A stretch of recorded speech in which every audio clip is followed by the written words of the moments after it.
And joining us now is Michael McFaul, former U.S. ambassador to Russia, and Anya Manuel, the executive director of the Aspen Strategy Group. She is a former diplomat, author, and advisor on foreign policy. So, Ambassador McFaul, first to you. The message to Vladimir Putin that has to emerge from here. You've got Viktor Orban in Beijing, having just been in Moscow, and Modi in Moscow. So he's getting a lot of support, tangible support from China, obviously, and rhetorical support from a NATO member, Hungary's leader. Yeah.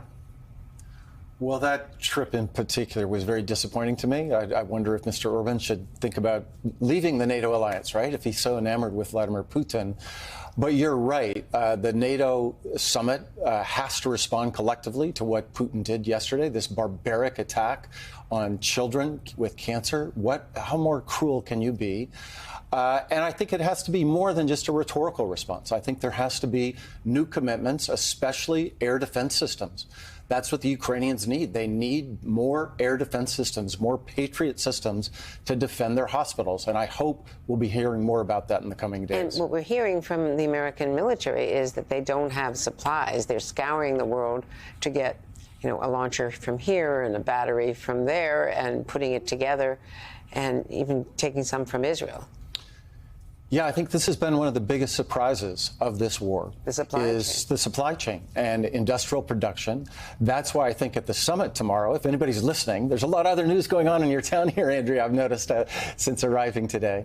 But if anybody's listening, I think this will be one of the signature events of this summit, where they're going to actually collectively coordinate industrial military production, including co-production from time to time. So, Anya, the allies are in final negotiations over language around Ukraine's eventual admission. There's been a lot of controversy. There was in Vilnius at their last big meeting. There are conditions for membership. Is NATO going to give some sort of an irreversible commitment to Ukraine, a time frame?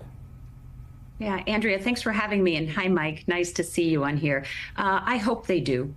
But the language, I believe, matters less than the actions that NATO has already taken. For all intents and purposes, NATO is united in supporting Ukraine. And to add on to what Mike just said, I think one of the most important things that's going to come out of this summit is that there's going to be a new command in Wiesbaden, Germany, that's going to handle all of the supply chain into getting those weapons to Ukraine that are so critical for Ukraine's defense.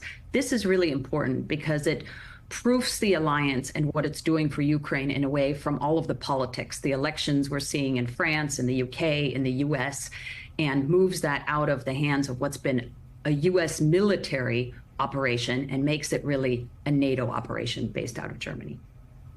And Mike McFaul, there's also the Trump proofing. Yes.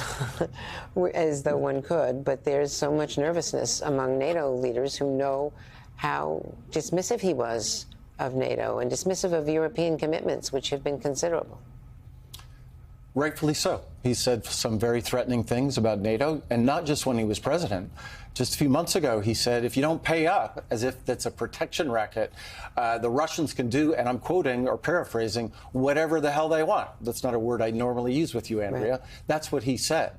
I think the good news, if Mr. Trump is listening to the summit, is that 23 countries now are making the 2% GDP spending. He talked about that for years and years. They're now doing exactly what he wants. Maybe that's part of the Trump proofing. The NATO is actually doing the burden sharing that he talked about. And a lot of the Scandinavian countries are doing a lot more than the U.S. Anya, briefly, what about China? China's watching this. NATO is watching China. They're concerned about China's engagement with Putin. That's right. Good point, Andrea. On the China-Russia axis is something to watch. And as much as China is out there with their, quote, 6-point peace plan, that's a peace plan mostly on Russia's terms. And behind the scenes, as you've reported and others have, China is supplying a huge amount of dual-use equipment to the Russians to continue their brutal assault on Ukraine. So I don't think you can take these peace overtures by China very seriously. I do hope that at some point, as this war draws to a close, China will play a more constructive role, but we don't see that happening yet.